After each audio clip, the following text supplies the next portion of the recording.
Terminus!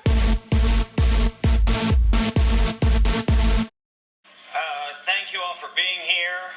While we are thrilled to be competing for a national championship, I am sorry to report that one of our student athletes had an emergency, and our starting forward, Jaleel Okafor, will not play on Monday.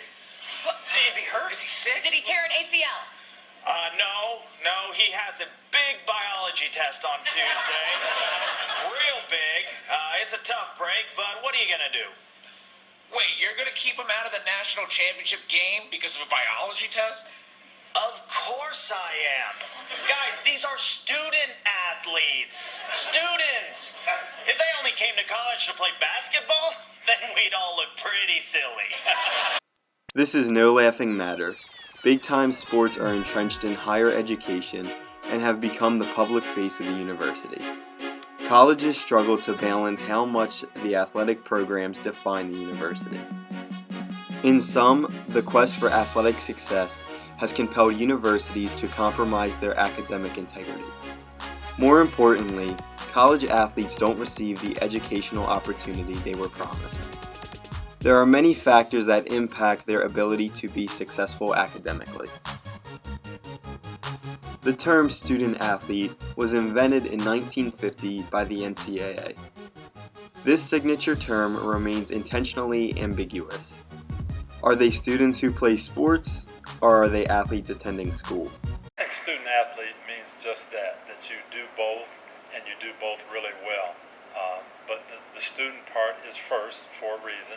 I think it's there rightfully for a reason. It shouldn't be athlete-student, but it should be student-athlete. Most students are admitted to college based on their potential to benefit from educational opportunities. The so-called student athlete is expected to fill both roles, that of an athlete and that of a student. Yet their commitment to each of these roles vary.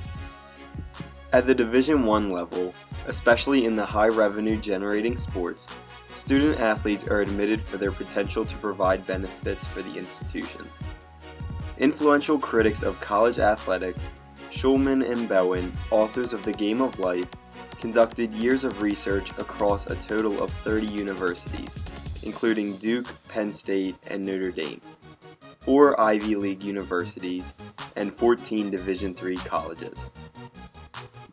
They found that today's athletes enter college less academically prepared and with different goals and values than their non-athlete classmates.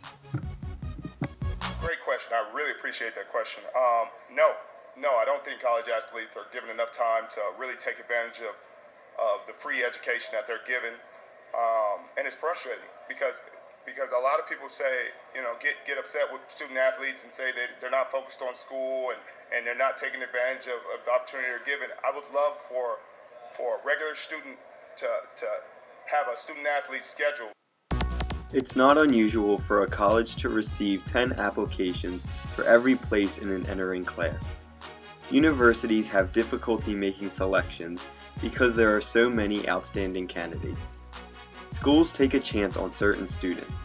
When the decisions are difficult, admissions staff are swayed to what really matters to the institution as opposed to what they say matters. Statistics clearly illustrate that an athlete receives preferential treatment in the admissions process. Athletes had a 48% better chance of being admitted into college than the normal student with comparable SAT scores.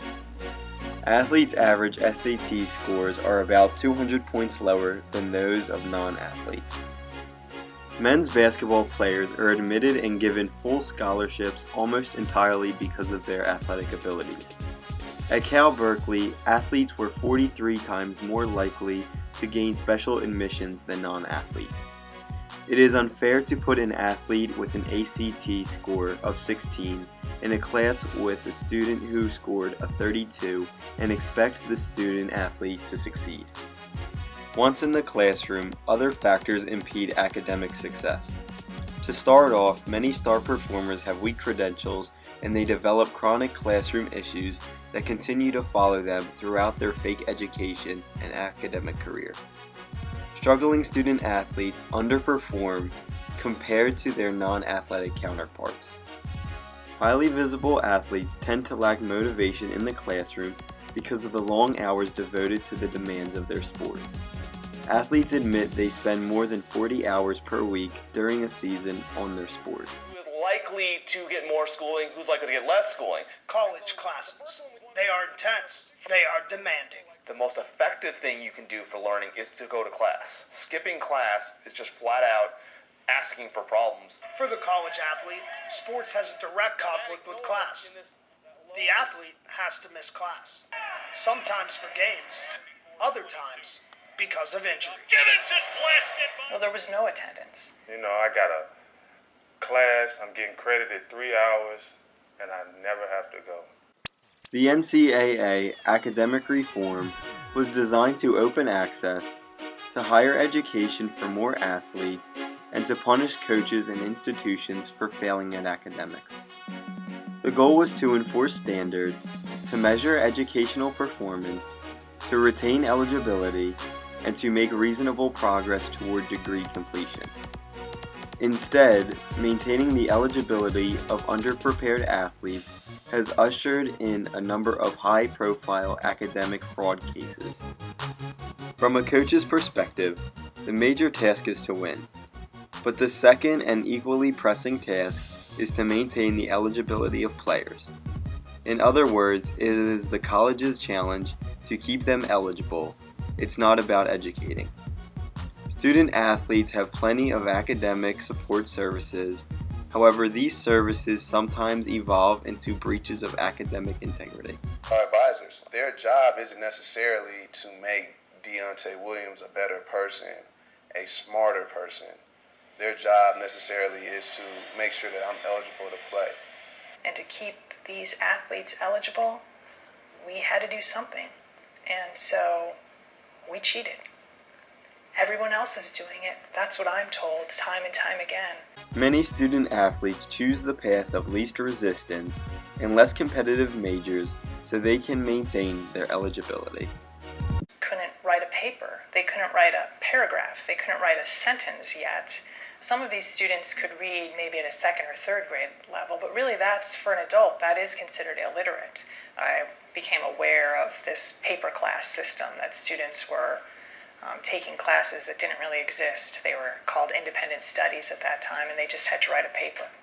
For 18 years, ending in 2011, more than 3,100 UNC athletes and non-athletes were pushed into a system of fraudulent no-show classes. Just said it was an easy paper class. It was a paper class, you know, you could chill, get help writing it. You're going to get an easy B.